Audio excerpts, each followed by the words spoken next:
பிரியமானவர்களே, இயேசு கிறிஸ்துவின் நாமத்தில் உங்களுக்கு என் அன்பின் வாழ்த்துக்கள். ஒரு புதிய மாதத்தின் முதல் நாளுக்குள்ளே நாம் வந்திருக்கிறோம். ஒவ்வொரு மாதமும் அந்த முதல் நாள் வரும் பொழுது நமக்கு ஒரு விசேஷமான எதிர்பார்ப்பு இருக்குதில்ல.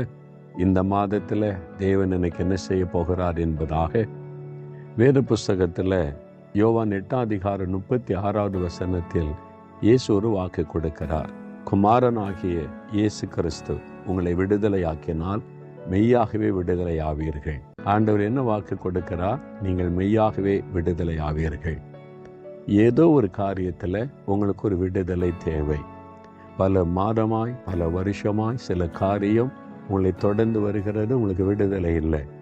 அது பாவமாக இருக்கலாம், ஒரு பாவ பழக்கமாக இருக்கலாம், ஒரு பாவ குணம் சுபாவமாக இருக்கலாம், கோபம், எரிச்சல், இந்த மாதிரி ஏதோ ஒரு பாவ சுபாவமாக இருக்கலாம், சண்டை போட்டுக்கிற குணமாக இருக்கலாம்.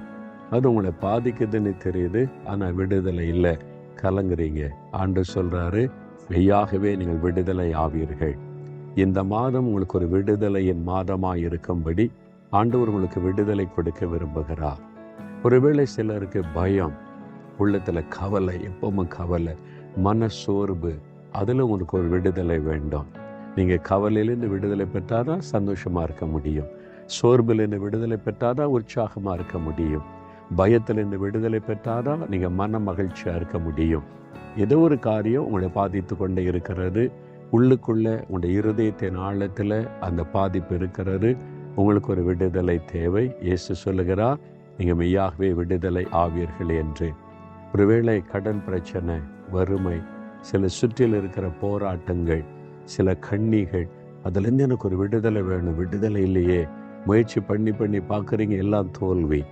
ஆனால் இயேசு இன்னைக்கு உங்களுக்கு வாக்கு கொடுக்கிறார், மெய்யாகவே விடுதலை ஆவீர்கள். தகப்பனே, எனக்கு இந்த காரியத்தில் விடுதலை வேண்டுமென்று செபிக்கிறார்களோ, உம்முடைய பிள்ளைகளுடைய விடுதலைக்காக செபிக்கிறேன். மெய்யாகவே விடுதலை ஆவீர்கள் என்று வாக்கு கொடுத்தீரே, இவருடைய விடுதலைக்காக சிலுவையில் ரத்தம் சிந்தினீரே, அதை நினைத்தருளும். இப்பொழுது உம்முடைய இரத்தத்தின் வல்லமை அவளுக்குள்ளே பாய்ந்து வரட்டும். நசரேயனாகிய இயேசு கிறிஸ்துவின் நாமத்தில் கட்டுகளிலிருந்து விடுதலை உண்டாகட்டும். பாவ கட்டுகள் அறுக்கப்படட்டும்.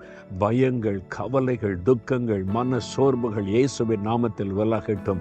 கடன் பிரச்சனைகள், பண பிரச்சனைகள், வறுமைகள், மனிதரால் வந்திருக்கிற கட்டுகள் விலகட்டும் இயேசுவின் நாமத்தில். இன்று முதல் ஒரு விடுதலை உம்முடைய பிள்ளைகள் அனுபவிக்கட்டும். இயேசு கிறிஸ்துவின் நாமத்தில் ஜெபிக்கிறோம் பிதாவே. ஆமேன், ஆமேன்.